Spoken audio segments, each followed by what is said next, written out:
The wait is over, Mets fans. Pete Alonso will once again be donning a Mets jersey in the 2025 season. As we welcome you into this edition of MLB Tonight, Lauren Gardner here with you in Studio K. Mike Lowell will be joining me shortly for a full hour of the program. Elvis Andrus also will be a guest on the show. But for now, let's get you to the news of the hour, starting with Pete Alonso.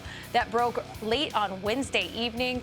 Jeff Passan breaking the news. Slugger Pete Alonso and the New York Mets are in agreement on a free agent deal. Alonso's deal is for 2 years and $54 million per Mark Feinsand, with an opt-out after this 2025 season per source. Now, he'll also get a $10 million signing bonus and a $20 million salary for 2025, with $24 million player option for 2026. For more on this, we bring in our own Mark Feinsand. Mark, we've all been waiting for this deal to finally break. What do you know?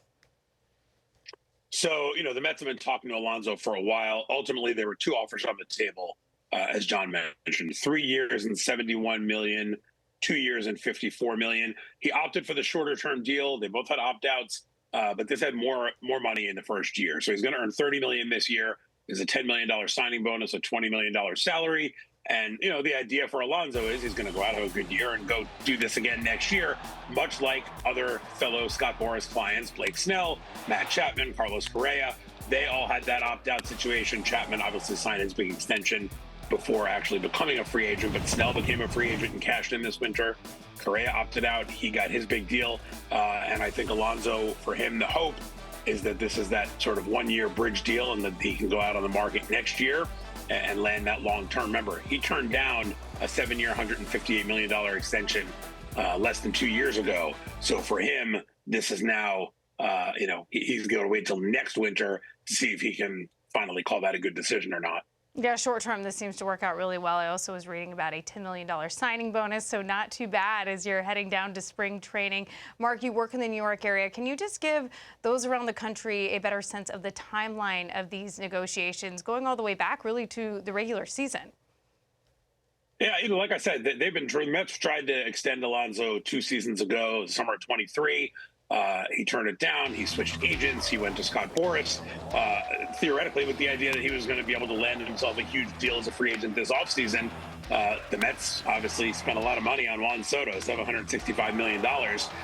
They were interested in bringing Alonso back the whole time, but not on a long-term deal that he had been looking for. So, Alonso had talked to other people, other teams.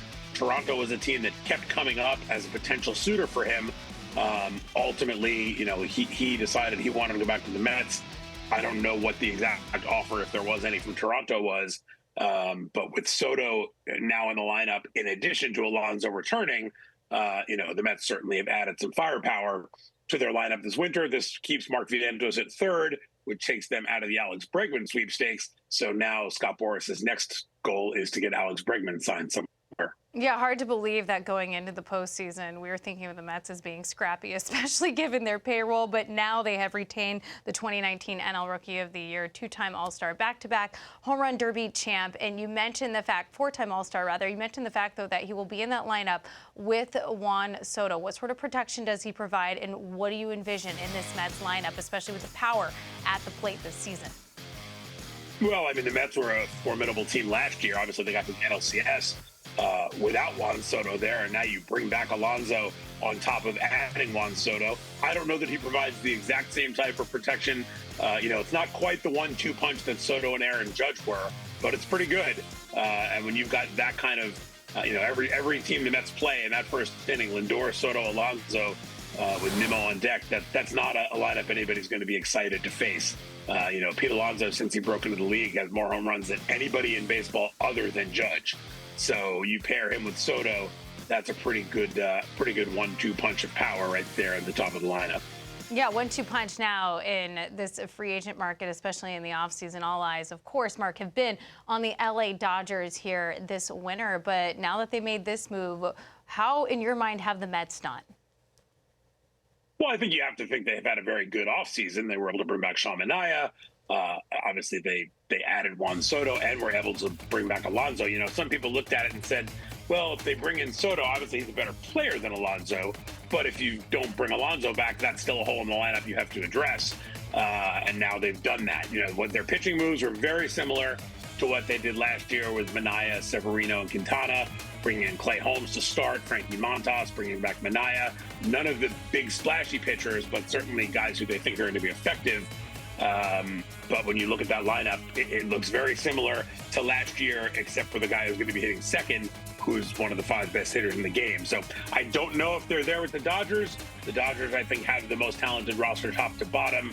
And when you look at the pitching additions they've made as well, with Snell and Sasaki, they're going to be hard to beat. But we see this every year that come playoff time, just got to get to October and anything can happen in short series. I was going to say the NLCS was a lot of fun to watch, especially, yeah, you're right. In the short series, anything can happen. In your opinion, and based on the sources, what you're hearing around baseball, are the Mets done?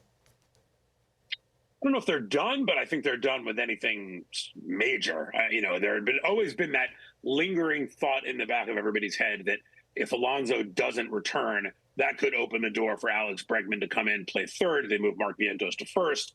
That door is obviously closed now. Alonso will be at first. Vientos will be at third. I do not see Bregman in the Mets' future. I'm not saying there won't be another tweak or two here or there, but I think the heavy lifting of the offseason is probably over for the Mets. All right, Mark. Well, now we all wait for the other shoe, that is Alex Bregman, to drop. Thank you so much for joining us so late at night. I know you were waiting for this to break. We were as well here at MLB Network. We appreciate your time and expertise.